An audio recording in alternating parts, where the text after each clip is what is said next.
So without further ado, it is my pleasure to introduce our first keynote, Gagandeep Singh. He's a professor at UIUC, where his group works on bringing formal guarantees to AI systems.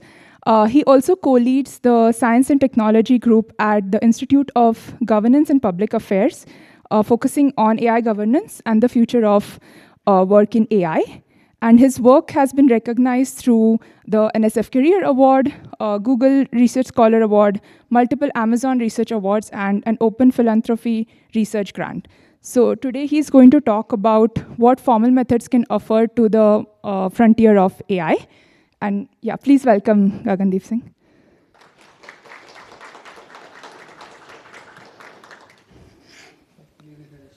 Yeah.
Okay, well, very glad to be here, and I will be describing some of the works we have been doing in terms of bringing formal guarantees for frontier AI systems, right? I will not waste time. It's like collaboration with a lot of people at UIUC, also from Amazon and other places. I don't want to tell you like how impressive these models are. But there is also evidence that risks matter, despite all the hype and all the stories, what you see on LinkedIn and whatnot, right? So there's this survey from Stack Overflow from last year, which has results from, I think, more than 30,000 developers about the different challenges of using AI agents. So in terms of the top concerns, they're still worried about the security and privacy risks of AI agents. There's also like a more global survey because there are different factors that affect whether somebody wants to use AI or not. It's not only risk, but there are other factors, for example, AI education, integration costs, regulatory hurdles, and so on, so on. So even if we look at those things, risks matter. And I think despite all the improvements we can get, the tail risks will always remain. And formal methods have a role to play in ensuring in improving these tail risks, right? And recently also in Illinois, similar to New York and California, they passed the accountability bill. This was actually supported by Anthropic and OpenAI, right? So one of the key aspects of this bill, and it's going to be signed by the governor soon, is that third-party auditors should be like accessing how safe these models are. So we talk about all these more broader themes in this FTP podcast. Now, you might hear this kind of forecast from economists which say that AI will have $6 trillion impact or $12 trillion impact and whatnot. Usually, those kind of forecasts are based on very optimistic assumptions, which is based on what AI can do, right? So here, this is our position in terms of even like accessing the long-term economic impact of AI and what it can do. So if you see the blue circle, it's a conceptual illustration of what humans can do and what quality they get. So when organizations are assessing whether they should use LLM or not, they need to see if AI brings any kind of gains. And these are called productivity gains, either in terms of money or in time savings, right? So the current forecast assumes optimistic position, which is with this pink curve, which is the set of tasks where AI can exceed or match the performance of humans. But these don't consider risks at all, right? So my agenda has been to have the risk-focused conversations also started in this kind of economic assessments. So when you encounter risk, this notion of this frontier of LLM impact and so on is jagged, because for some tasks which are equal difficulty for humans, AI can outperform humans, but it can also be worse than humans, right? Now, if we consider the risk, this even becomes more jagged. And our prediction is that if the capabilities increase, you already see that with the recent Mythos ban, the frontier can become even more jagged, right? Because for something like cybersecurity, the more capable your model is, the more risk is going to possess, right? So risks are going to persist. That's the main message. And formal methods have a role to play. Now, I give this talk to also machine learning audience, right?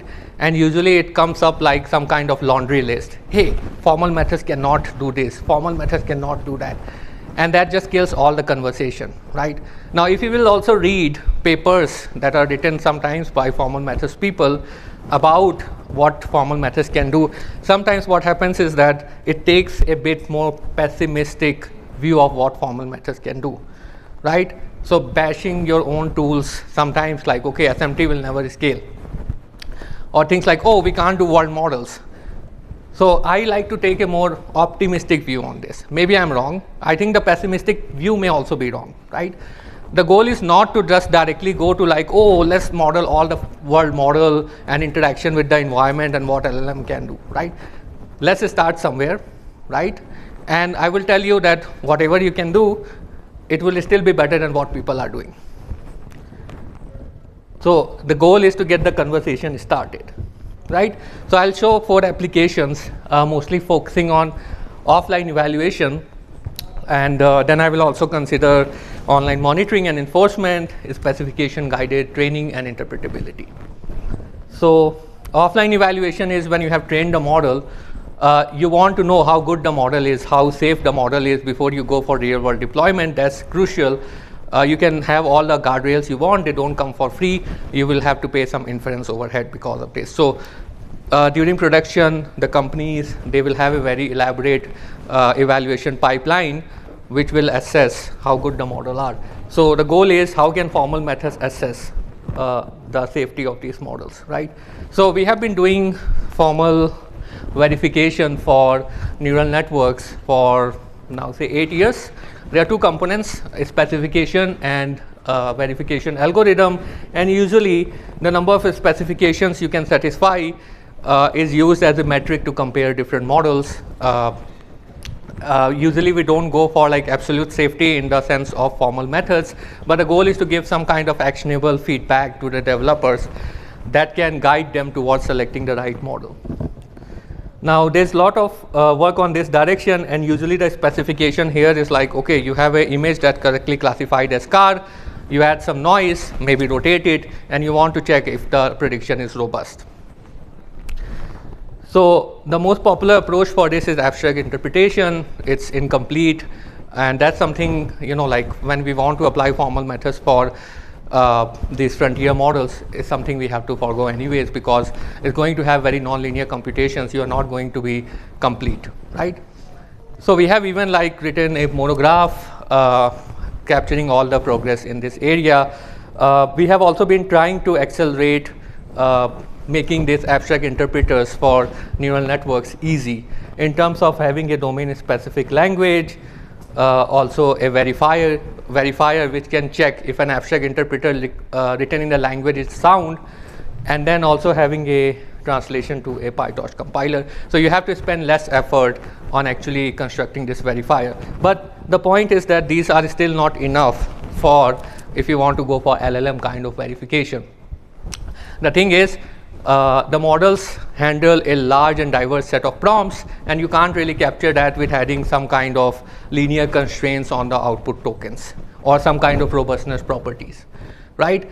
And then the computations itself are complicated. They actually, I like to see LLMs as some kind of neurosymbolic systems where you have neural computations, continuous computations combined with discrete decoding steps, which can be represented as a symbolic algorithm. And then the LLMs, and I think this was very good what Shraddha was saying, that even on the same input in different runs, you are going to see different outputs, right? So they are stochastic. So billions of dollars, I think I spent on AI safety evaluation. And I ask you a very simple question. Can an LLM produce an unsafe output for a given prompt? You know, like I'm not even starting from the most complicated world model you can think of. I'm starting from a very simple verification problem. At least for that, you can get a specification because it's just one prompt. And none of the safety evaluation method can do anything about it, because it's actually AI safety evaluation is an ad hoc discipline and not a scientific rigorous discipline at the moment, right? So people will create prompts, they will do something random, collect some response and report whatever they get, but they can't answer this question, right? So existing methods actually cannot answer even this simple question. So if you can do any progress on this, you're already doing better with whatever people are doing with their giant evaluation. And big companies as well, they don't do anything about this. So what is the problem? The problem is, if you ask a problematic question like how to build a bomb, the model is not going to give you a single output. It actually produces a probability distribution over all the outputs. So some of the responses can be safe and some of them can be unsafe. So people typically would sample a few responses, but it can be that some of the responses that you never sampled are unsafe, right? So just sampling a few responses does not let you, even for a single prompt, assess the safety. Now I would also say that safety is not a binary thing. It's not like, oh, for one prompt you are safe and for another prompt you are unsafe. It's not a binary thing. It's a more continuous thing. Can happen that for one prompt your unsafe mass of the outputs is less, but it increases steadily as you move in the prompt space, right? So there is a need to assess safety at the distribution level. Now people also say, I will do like closed source models, so it will have deterministic decoding, so what we can do, right? I mean, even in those cases, we know because of floating point errors, we see non-determinism. So there's nothing deterministic about these models. So even for closed source models, if your model is having unsafe outputs with non-trivial probability, it's possible it will show up in some run, right? And it's not a theoretical construct, right? We have actually developed this popular classes of attacks. It's very popular for open source models. It's called prefill attacks. So it exploits the autoregressive nature. So suppose you want to ask how to build a bomb. The model is safety trained. It's not going to give you the answer.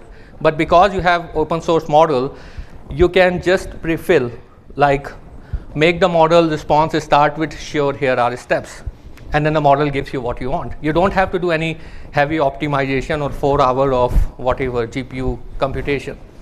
With very simple attack, you can break all the open source models, even now, right? So why this happens, one reason for this is because the harmful information is in the distribution. You just make it more, you just take the LLM, take the path that you want to take, and then it gives you whatever information you want. So people also talk about a lot about unlearning and all these objectives. I don't know what unlearning means, because they just suppress information. They actually do not remove the information. If you want to remove the information, you have to do it at the level of distributions. Feel free to ask questions.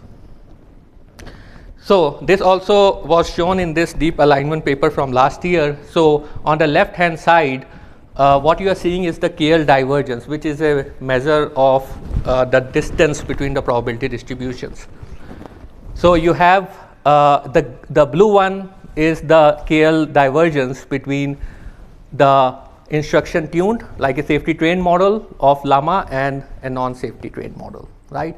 And the x-axis is the token positions, right? So you measure at different token positions in the response what is the difference between the probability distributions of the aligned and non-aligned model.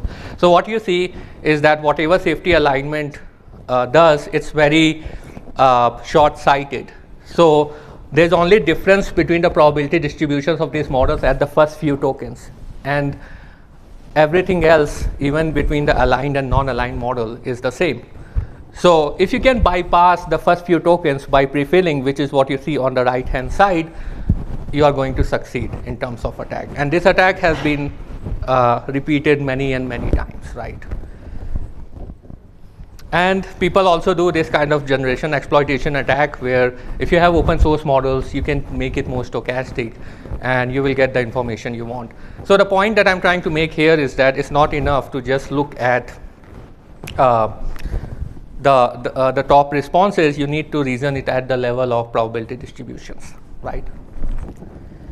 Now, the thing is that if you want to answer the question I said, qualitative, it can be that for the model has very unsafe output, but the probability of that is 10 to the power minus 20, right? And then if you just ask the binary question, you would make two models, give the same rating to two models. One has probability 10 minus 20 and the other has probability maybe 0.5. So instead of going for the qualitative answer, we go for quantitative question. So the quantitative question is, we want to compute the probability mass associated with unsafe outputs for a given prompt, right? So that would be the start. So you can frame it as a model checking problem. So suppose you have a property which is defined over the output of LLM M, and then later you can also define a distribution of prompts that we will discuss later, right? So, but for a given prompt, you want to estimate how much of the probability mass satisfies G of phi, which is a specific kind of property we are choosing, which is saying that every point in the generation, the constraint should be valid, right? So examples of this would be privacy, right? So if you are looking for image leakage and then the model gives you the email address, then whatever it generates later does not matter, you have already violated. Other examples would be stereotype. If I have said something bad about a specific group, then whatever, if I say I'm sorry, it's kind of not good. So this property can capture a lot of what we want to verify.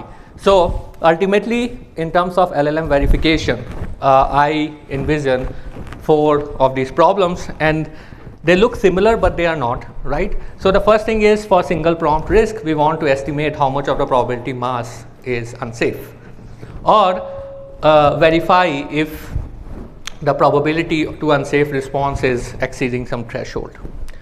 The second is, if we are given a distribution of prompt, we want to compute prevalence. So if we were to sample a random prompt from the distribution, how much distribution level risk it will have.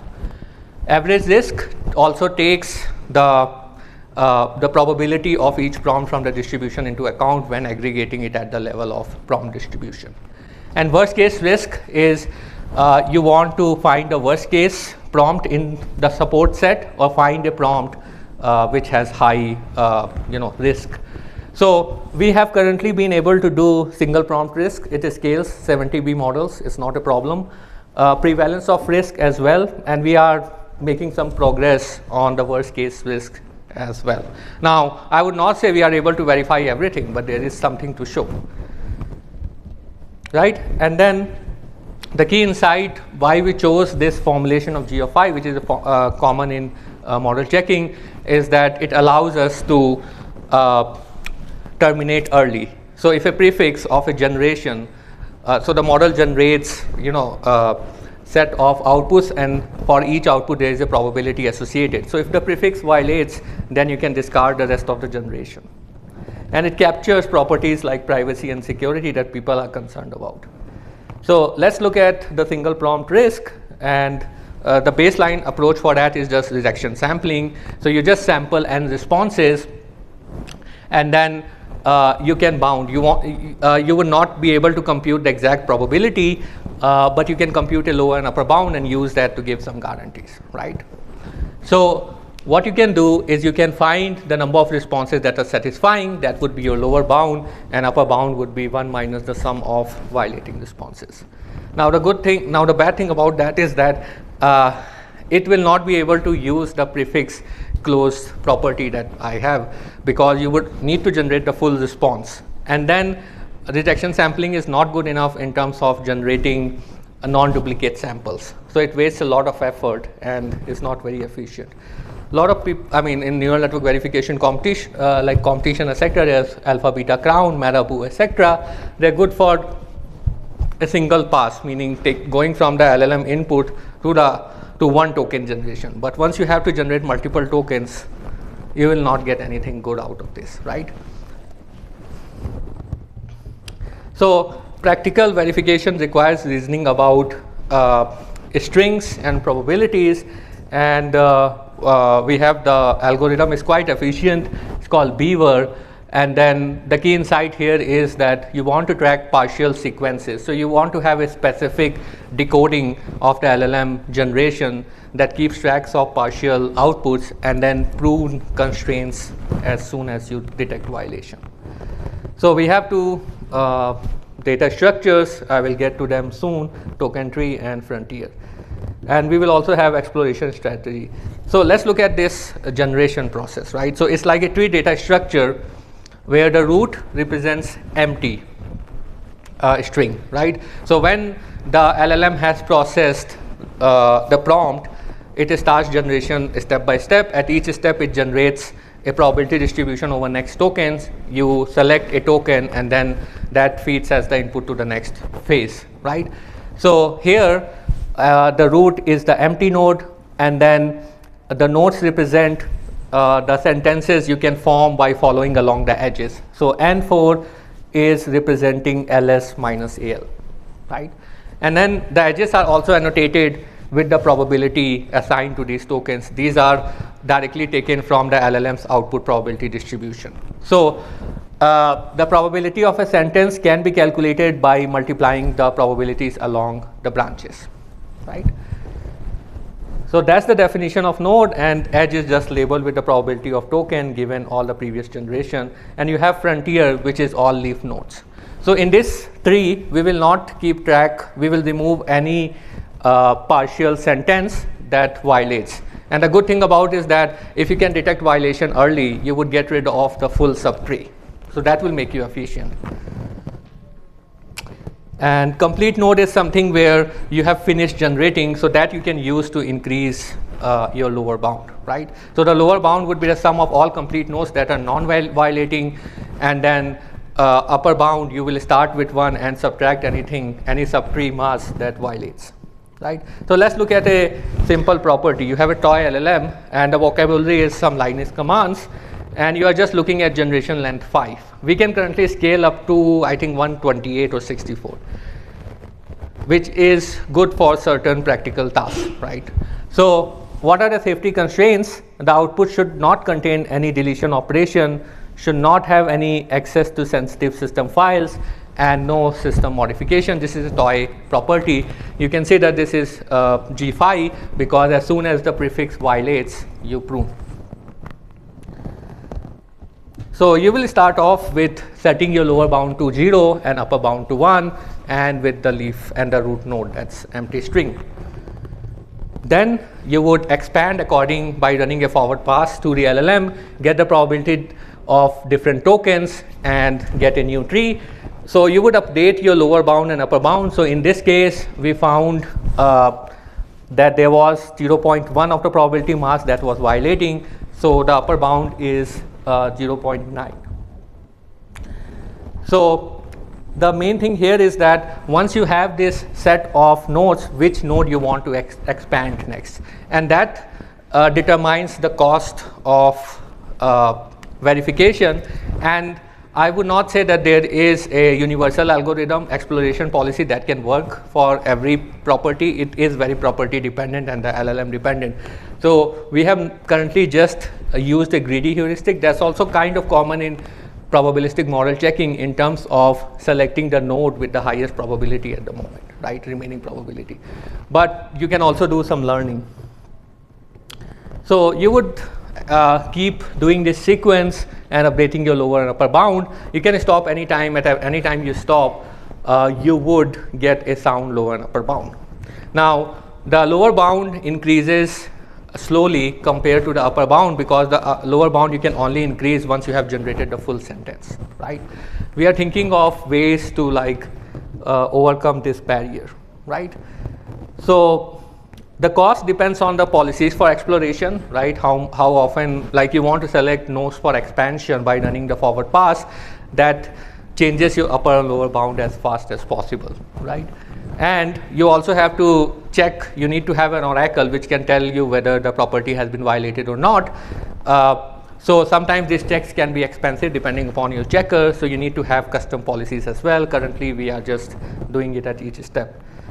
So let's look at the first task where, yeah. Are you taking questions in the middle? I can, yeah.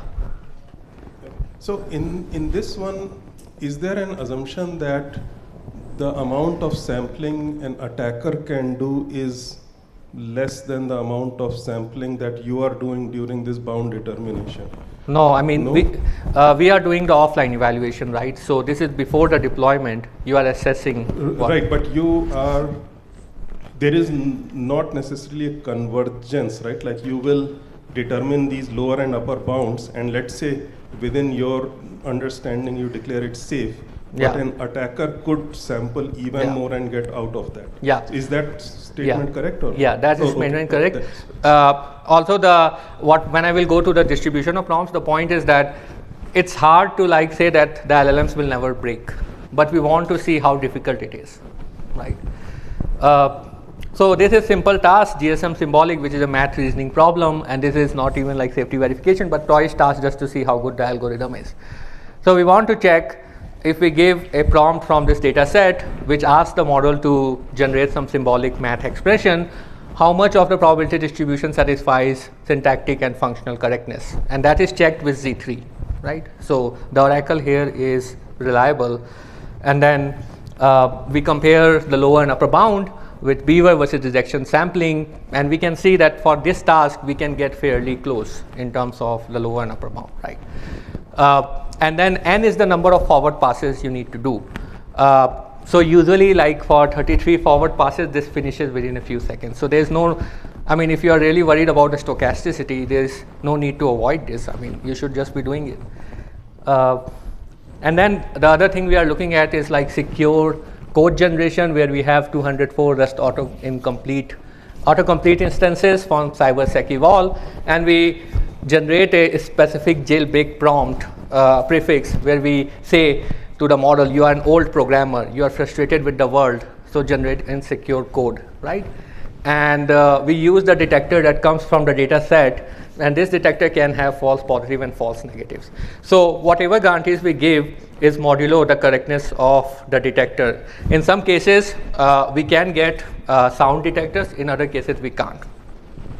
And here, because the generation length is also higher, we don't really see the lower bound increase so much. We focus on the upper bound property. So we want to check how many of the 204 prompts you get that the risk of insecure generation as detected by the detector is more than 10%.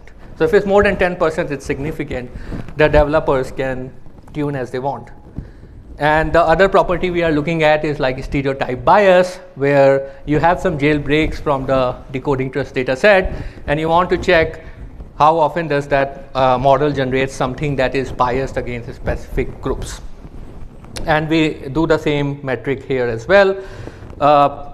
So again, we can scale to like all of these common open source models. We are able to find, compared to sampling, like if you see for stereotype, for gamma 12b, the sampling does not find any stereotype examples, but in 12% of the cases, we find more than 10% probability, right? We have more detailed evaluation. We can scale up to 70b, and if we get more resources, like the big companies, there's not a problem. We can't do like, I mean, whatever you give, yeah. Yeah, so two questions. First, can you handle, changing the temperature, which kind of continuously adjusting the distribution? Yeah, so what we currently do is we evaluate at temperature is equal to 1, which is like the most stochastic setting. So that really tells you how much of the probability distribution is it. When you change the temperature, make it more narrow, it becomes easier for us because the distribution is more focused, right? So currently the results I showed you is on the more challenging setting in terms of the temperature. Equal. And the other figure, you show the comparison between the your approach versus the naive or the sampling-based approach, like what do those numbers mean? Like, what do you compute? Is that like an upper bound, like not this one, but the probability one? Like the numbers can differ by a lot, right? So if you look at the upper and lower bound computed by viewer and rejection sampling. Right? Yeah. So what these numbers mean actually? Is this so this is what we are bounding the probability of correct response, right? And this says that the correct response probability is at least 0.343, and it cannot exceed 0.356. So the true probability is within the bound. Right. And how do you compare like the different intervals, like computed by rejection sampling versus viewer? Is that more like precise or is it more? Well, in this case, you can see for the first case, it's more precise because the interval is included. So depending upon the application, you might be more interested in lower bound or upper bound, right? In this application, we report both, but for other applications, it's more with the upper bound. Now, we also know some ways of like getting rid of this prefix close property, but let's focus on how we can then specify distribution of prompts, because that was also mentioned by Shraddha in terms of like, oh, how do you like describe this, right? So the reason I go for distribution of prompts and not like a deterministic set is to avoid the mistakes we did in local robustness thing, because what happened there was that people want to verify as large as region as possible, but many of these regions contain nonsensical inputs that should never be verified. So it's very hard to say in general if your specification is actually correct, right? So we rather have not give the same probability to every point and try to skew based on some heuristics. We usually work with different practitioners. So actually the presentation I'm making you, the research actually happened in the reverse order. So we did this first and then that came later, but the story flows better now like this. So we actually started doing this thing like 3 years ago, and based on our exploration, right, it took us a few months to figure out what a specification should look like. So we have identified 3-4 properties that the specification should have. One is that it should cover a large set of prompts. As I mentioned, we want to have a distribution. We want to give currently statistical guarantees, right? So that means high confidence bounds on the probability over a full distribution. Working towards deterministic guarantees there as well. So the main challenge here is that you want to be able to define a distribution from which you can collect IID samples. If you can't give statistical guarantees.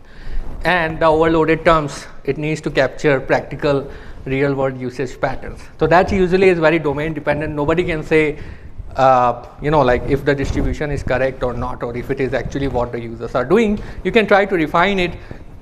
And now we actually have a language for LLM specification, which Isha will present later in the afternoon. And we have some loop going on where you can go from natural language description to formal specification in this language. So I will present one of the properties which was at AI Stats this year, which is reading comprehension.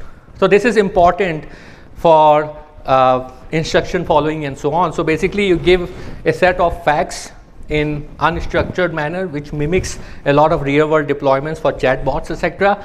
And you want to check, you ask a question about the unstructured paragraph or text, where the answer is in the text you provided, and then you want to assess how good the model is as answering those questions, right?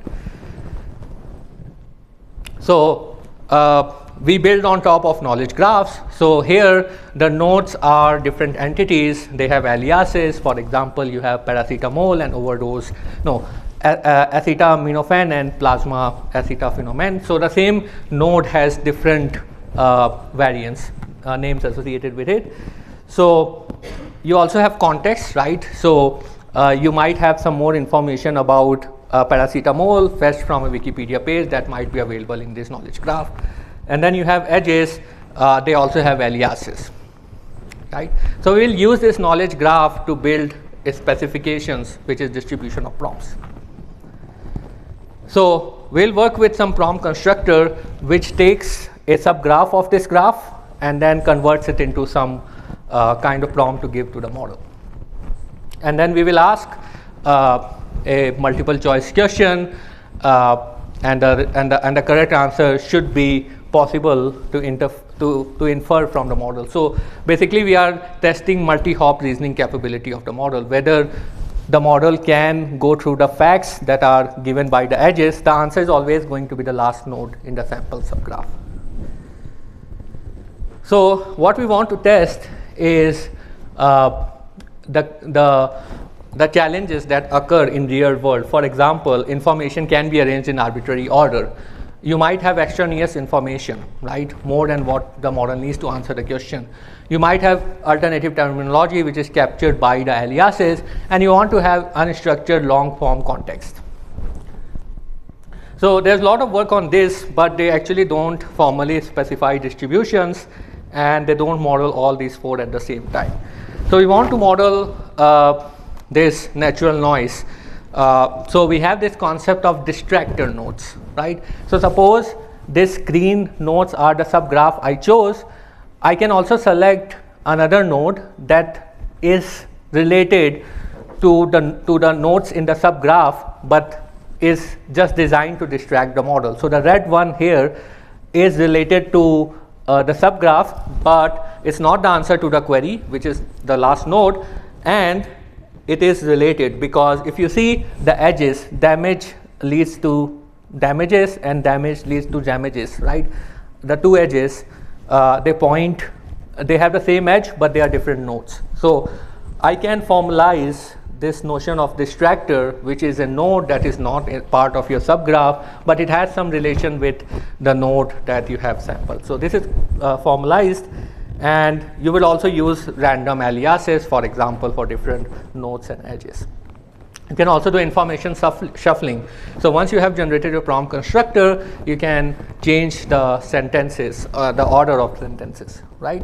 So that can form a distribution. So the distribution looks like this. In the subgraph, you will select a node which has a lot of outgoing edges. Then you would define a distribution over the paths starting from that node up to a certain length 5. And then you would also have probability of information shuffling, distractor nodes, and so on and so on. So you can use that to define a very large distribution. And then this is very different from the Beaver verification I showed you. Here you are saying take a prompt from the distribution and a single response. We are not talking about the full distribution of LLM response, right? Because this happened first, right? And then you can use Klopper-Pearson to just sample n independent and identically distributed samples and then compute the bounds on the true probability with high confidence. That just means that if I run the verification procedure, let's say I get 95% confidence, if I run the verification procedure 100 times, 95% of the times the bounds will be correct. But a given bound may not be correct. We don't know which bound is correct or not, right? So this is how the framework looks like. You would have a knowledge graph. You would define some distribution over the subgraphs, which are just paths starting from a particular node. It can also be you give a particular template, a substructure, and then you want to sample subgraphs that correspond to those, right? And then you would construct prompts with all this natural noise and so on, and then check how often the model succeeds. And the knowledge graph we use is Wikidata and PAgE', which is a data set about medical facts. And these are the results. We have like 9 specifications for PAgE and 50 for Wikidata, and we are comparing GPT-4o, Gemini 1.5 Pro. And we have specifications vanilla where we don't add any noise, and when we add noise, and we are finding the bounds again on the probability that for a randomly sampled prompt, a randomly sampled response will be correct. What we see here is that the probability reduces when you add the noise for even the state-of-the-art models, right? So they are susceptible to distractors. And this is one example where I think this is for GPT-4o, it gets distracted and gives some wrong medicine, which actually can have bad impact. Yeah. Question. You quickly showed 16 bit and 4 bit. Yeah. That effect due to quantization. Yeah. We were also measuring the effects of quantization in these cases. And what do you make of which So as we see is that the larger models are better, but they are not perfect, right? So if you see GPT-4o and Gemini 1.5 Pro in the vanilla setting for prime KZ is almost having 1 probability, right? But if you go for Llama 3 11B with 4 bit, that probability reduces. Not too bad, but it reduces. What you also see is that for the larger models, when you add the noise, the probability also goes down. Yeah. I have a question. So, mostly these models have these files plot or empty where you can inject some instructions like do not use this. Yeah. Do not use this. So have you tried to like Yeah. So, yeah. We gave all of that. The point is that these models, that's why I mentioned about tail risks, right? These models are going to work most of the times, but they're going to fail some of the times, right?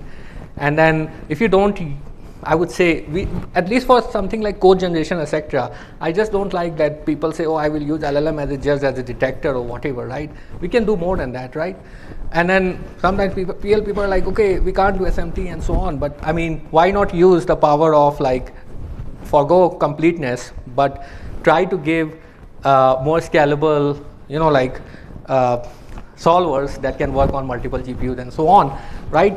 So I think to eliminate tail risk, formal methods has a way to play, right? And we hope that more people join it. And I think if 100 people from formal methods form a big team, we will make more progress than just keep doing data collection. So one thing I really don't like is this notion that spending billions of dollars collecting data and then running on massive resources is scalable, right? And then somehow formal methods are not scalable. I mean, that does not make any sense to me, because it uses so much resources, but somehow that notion is fed that this is scalable. I mean, if you ask like somebody in, let's say, a normal developer in like India, Africa, Asia, wherever, right? $100 for cloud is not a scalable solution, right? Formal methods have a way to play, but if we keep accepting that our things are not scalable and then whatever people are doing is scalable, then we'll never make progress. I think we should push back against that notion. Have you thought about using the learnings from evaluating these prompt distribution for optimizing the prompt, or that's orthogonal? Yeah, we are working on that currently, and I will show you the next case where we are working on. So that was catastrophic risk in conversation, and I think Shraddha again mentioned that in long conversations these models can get lost. I have seen it multiple times, right? So here we create a distribution over conversations. Again, you can model it as a graph where the nodes represent different prompts. So the point is that you are not going to directly ask how to build a bomb, but you are going to ask it in an indirect way. Hey, who was the inventor of, I don't know, some related chemical and whatnot. And then what happens is that even if the model does not give you directly the response, over time that probability increases, because from my perspective there are a few reasons for this. It induces out of distribution safety state, so that's something where we are trying to use the findings from this prompt distributions, right? So the distributions are done over the paths in the graph. Again, we don't have to go into details, Isha will mention, but I just wanted to show some results for Cloud Sonnet and GPT-OSS and so on. Again, in this case, we are computing the probability of unsafe response, right? And this is actually used by Amazon now for evaluating their Nova models. And at least for this scenario, Cloud Sonnet 4 is quite good. The probability of unsafe response is very low. But if you see something like, and these are different distributions in the columns, right? Mistral has like at least more than 50% probability of giving you a catastrophic answer, right? Even GPT-OSS is usually very safe, but for this adaptive rejection, it's a particular distribution, it goes unsafe. We have other things like counterfactual bias. This was actually the first work where we again showed that the model can give very biased responses for male, female, and other races, right? And this is an older result, but even there, the results were not very good. We have agentic tool selection, where the task is that the model should select a tool according to user intent. So we look at the poisoning case where we poison the stash, I don't know what it is called, slate, with some suspicious tool and see how often does the model select those, and it most of the time fails. So Lumos is the language that Isha will present. It's a graph-based language with probabilistic certification. It also supports things like VLMs. And you can combine this kind of statistical guarantees with Beaver to now get guarantees on statistical guarantee on prompt distribution and deterministic guarantees on prompt output distribution. So we did this preliminary results on Quen 3.4b with Beaver and Lumos distribution, and the bounds are not very good. This is for privacy. And we also now have people say, hey, is your specification like really the distributions you generate are really like adversarial or not? So now we actually have an algorithm for VLMs that actually searches for worst case distributions. And we have shown it for VLMs. I think Isha will mention more about it. And the vision models are not very good in general. So in this case, this Quen VL is not able to see, I think, exposed electrical wires. Okay, so let's focus on the second thing. I think I have 15 minutes. So this one was online enforcement. So offline evaluation is before you want to deploy the model. You can use formal verification to get some kind of assessment. I think the main use case is you would be able to select which model to choose for deployment in some cases, right? We have the language, and now people usually try to hammer the approach by saying, oh, but this language specification is very hard to design. I mean, I think now with this cloud capabilities, you can go from natural language to the specification in this DSL fairly quickly with some human in the loop effort, right? Now the second approach is online monitoring. Once you have deployed the model, can formal methods can be used to improve the model as a guardrail or whatever, right? So this is orthogonal to the other approach. So the thing is that during deployment, it can improve your trustworthiness, but it has some cost associated with increasing inference overhead. So we will look at enforcing structural constraints. They are important. So here, this is a program verification task where you ask cloud to just give the invariance to prove some property about this program. Now, again, we do all the prompt tuning to cloud, right? Don't do certain things or whatever, right? But every so often, it also changes the source code and proves the program, right? You might want to enforce some constraint here so that you actually prove the property you want to prove, right? So structural constraints are important for LLM generation. Despite training on massive amount of data set during deployment, sometimes these models are not able to satisfy those. So the problem here is a constrained learning problem. So when you pass the prompt, the LLM generates a probability distribution over responses. You want to select the responses that satisfy some constraint, formal constraint. But that's not enough. You also want to maximize your task-specific utility, right? If I ask you, like, what is the fastest way to get to Denver, right? You can give me safe response. The safe response can be drive at 1 km/h. That's not good, right? So we want to also improve the task-specific utility. There are few heuristics people use, but we are looking for like more principled solutions. So you want to constrain the search space, prune out the space that's violating, and then in that space search for the best answer. Now the goals here is that we want to be applicable to different LLM systems, diffusion, autoregressive agents, VLMs. We want programmability because for different tasks, if you want to maximize utility, the decoding algorithm or the generation algorithm should be task specific. You can't rely on a specific decoding. There are some heuristics like you should maximize alignment with the LLM output distribution, but it does not always give you the best task utility.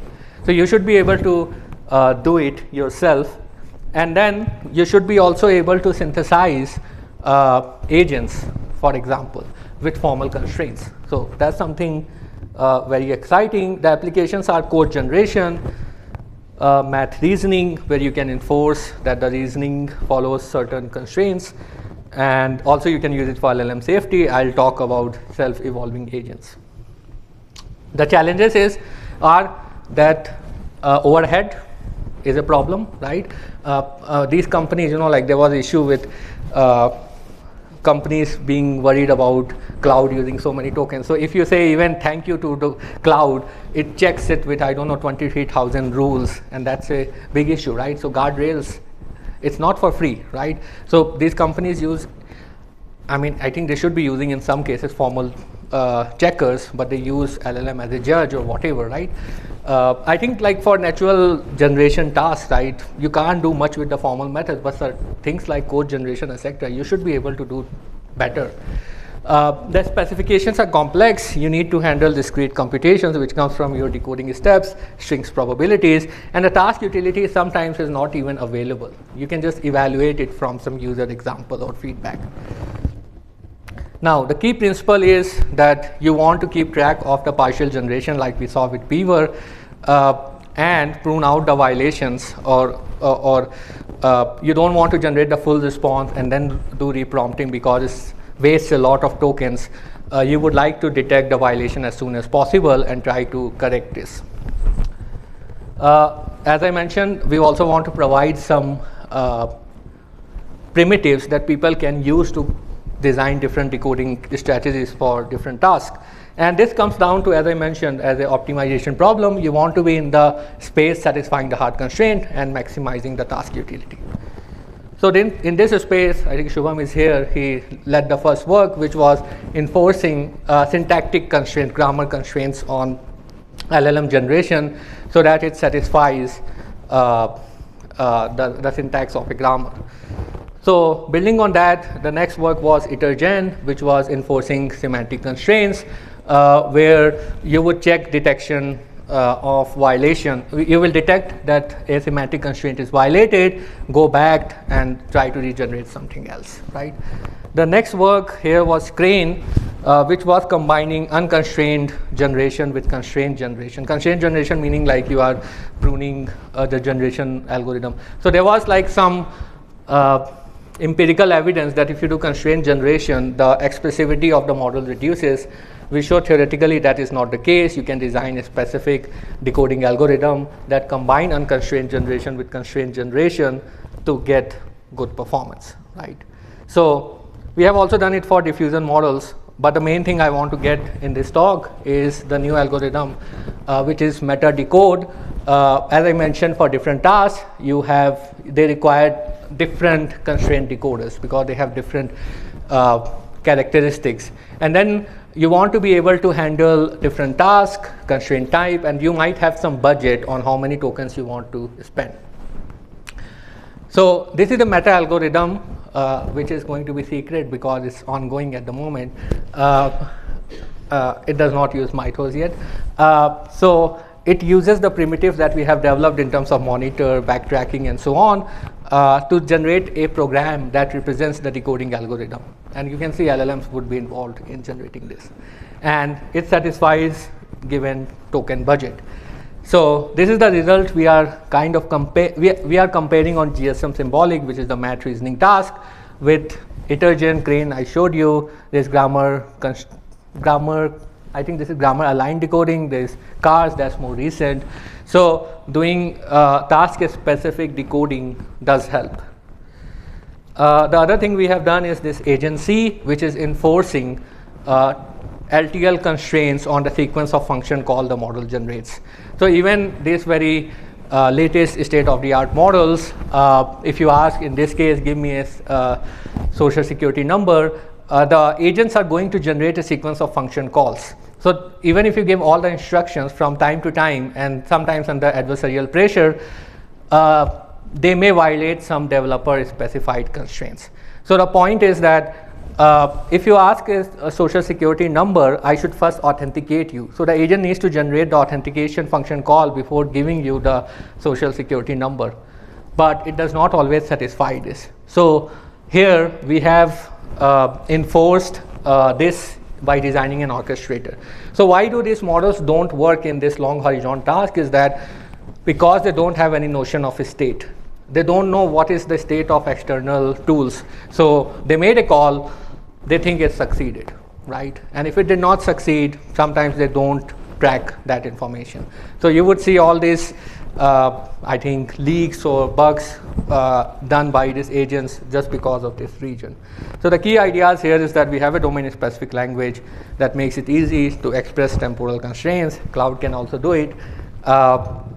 And then we have an orchestrator that keeps track of the external tools. We have a state representation and also what the LLM is doing. So as soon as we detect that it's generating a function call that violates a specification, we will reject it and try to regenerate something else. So this improves the performance over GPT-5 and Cloud Sonnet 4.5. The good thing here is that we not only improve safety, which is measured by conformance, it's always going to be 100%. That's the good thing about formal methods. But the utility also improves, right? So people say that, okay, formal method you will use, you will not improve these frontier models. That's an example where we actually do improve. And the adversarial is the setting where this is benign, is like we are not asking the model to violate. And in adversarial, we ask the model to do something bad.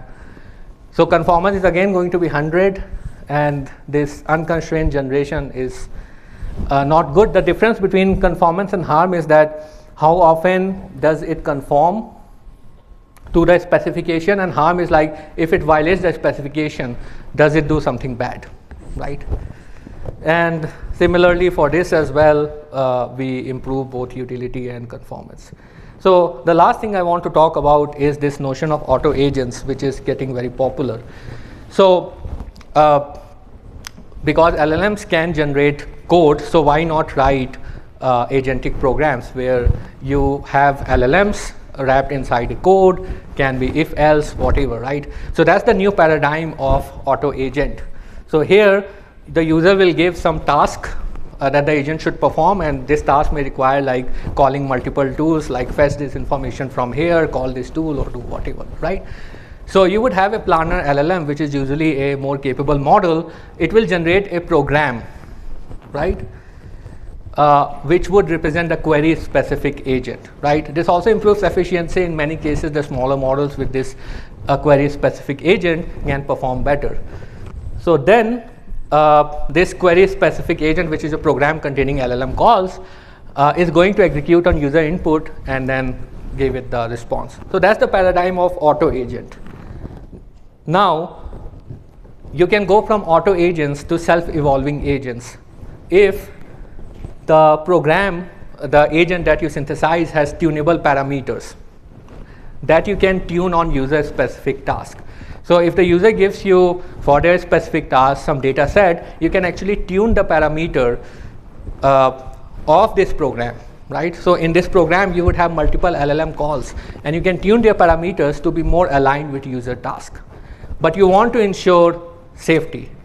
You want to ensure formal constraints. So a lot of work exists, but they don't try to enforce safety constraints. So that was the problem I just mentioned in terms of cheating. The problem looks like this, right?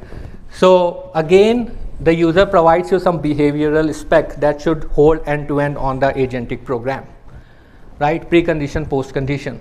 It gives you some task information and the soft objective, the task-specific loss function that your agentic program needs to like improve utility on. You have a set of library functions, you have a set of parametric models. These can be different LLMs, different neural networks, whatever. And you are given a data set on which you can compute the loss function. You want to ensure for all inputs the behavioral spec is satisfied while minimizing the task-specific loss, right? So you want to synthesize a program that combines the parametric model and the library functions, right? Such that you can solve this constraint optimization problem, right? So the key thing compared to what people do is the enforcement of this hard constraint. So the program should be doing this. So this is the most recent work. It's called Severa. So there are two main components. So we use a planner LLM to generate an agentic program, and then this planner LLM decomposes the behavioral end-to-end specification into local contracts over individual function LLM calls in the model or any generative models that you use, right? So we use Daphne as the verifier to check the behavioral specification. So the planner LLM, it generates a program, and then we check if it verifies with Daphne. If it not, give the feedback and regenerate a new program, right? So the key component here is that in the agentic program, we will have this specialized notion of FGGM, which is formally guarded generative model. So the idea is very simple. It's just an if and else statement. So the planner LLM is going to give you local contract for each model, and you will use that local contract to construct this FGGM. So what happens here is you would give a prompt, and then you would check if the local constraint satisfies on that input or not. If it does, then the planner LLM will also give you a program, an output to return according to the program you have synthesized. If it fails, then you will have a fallback program. So we are relying a lot on the ability of the planner LLM, right, to be able to synthesize a program with these constraints. But because we have this if and else, and then the behavioral spec is decomposed at the local level, right, we can ensure that the end-to-end specification holds. Now the key thing here is that you want to evolve the agent. So each local agent or local LLM call, you can fine tune on the data, but you need a reward function for this. So the reward function we decompose as the probability of satisfying the if check, right? So we want to tune the model parameters FP there such that when you get the Y from the output, the check succeeds.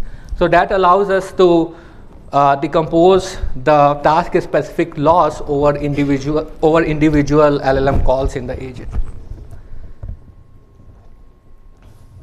Yeah, so that was the key construct where you would have each generative model call to a local formal contract, which would be this construction ensures that no matter what is the parameter that is used inside the model, the contract is always satisfied, and that gives you the reward signal.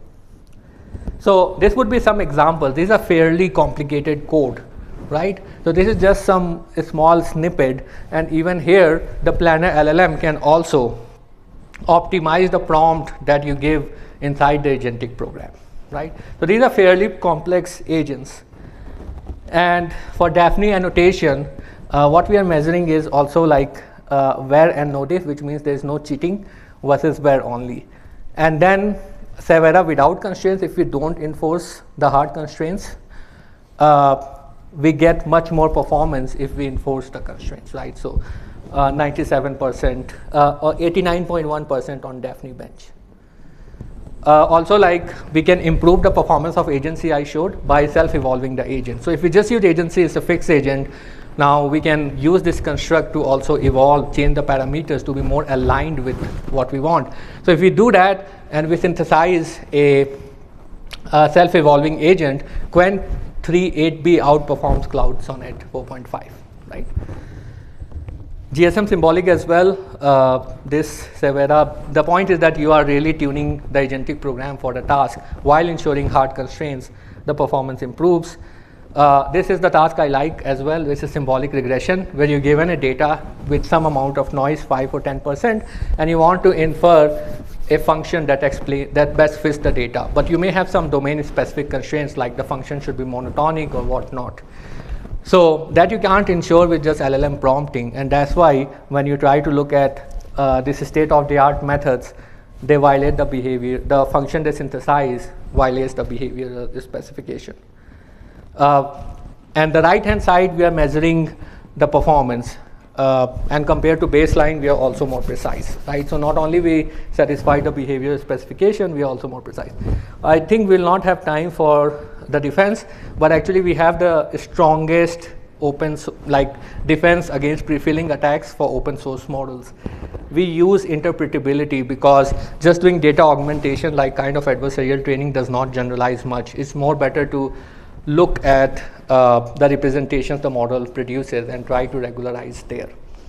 I think there's a fascinating thing that that we can do, and I don't want to go for perfection. So there's this gap.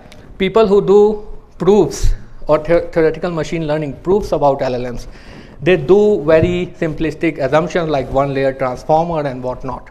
Then there are other spectrum where it's like very empirical prompt, whatever generation, right?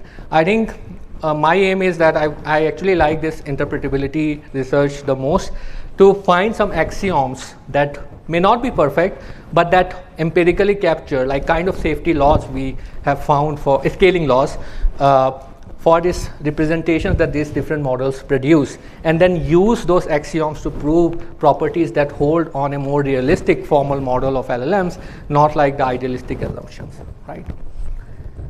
So yeah, I wanted to advertise also the PLDI paper we have. So this is going to be on 17th, the first day. So going back to abstract interpretation for neural networks, now we can just construct PyTorch implementation using all the machinery we have if you just start from natural language prompting. So we have an LLM based approach that can actually synthesize sound abstract interpreters for neural networks.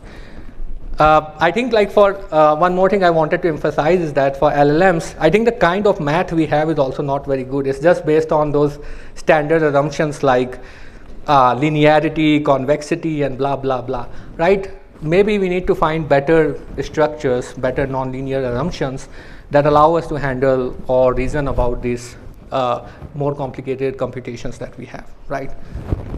Maybe LLM can do it, I don't know. And the other one is like evolving, where we are using gradient-based optimization for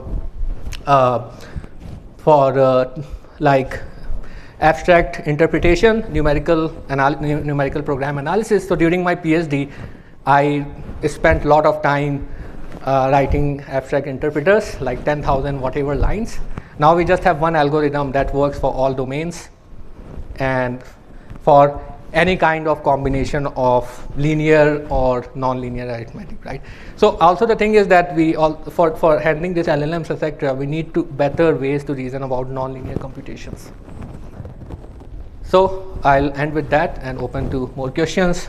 I like that expohedron thing that we have coming up, which is for probabilistic programs, a new nonlinear abstraction to reason about density functions. We also have some work on RLHF, mechanistic interpretability there, and some more neurosymbolic stuff. Thank you.